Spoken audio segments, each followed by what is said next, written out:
Je m'appelle Rudy Reichstadt, je suis le fondateur et le directeur du site conspiracywatch.info qui est consacré à l'analyse critique des théories du complot, du conspirationnisme sous toutes ses formes, sans exclusive.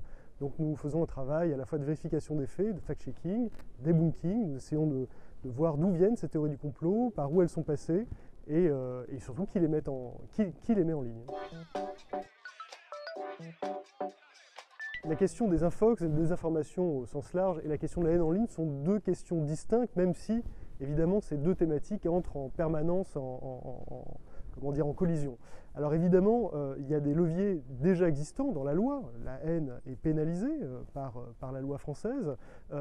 Une partie de tout ce qui est produit de ce point de vue échappe en partie à la loi et à des poursuites. C'est un problème à régler. Et puis il y a l'autre problème intact de la désinformation, des fake news, des théories du complot également, qui ne sont pas uniquement basées sur des fausses informations d'ailleurs.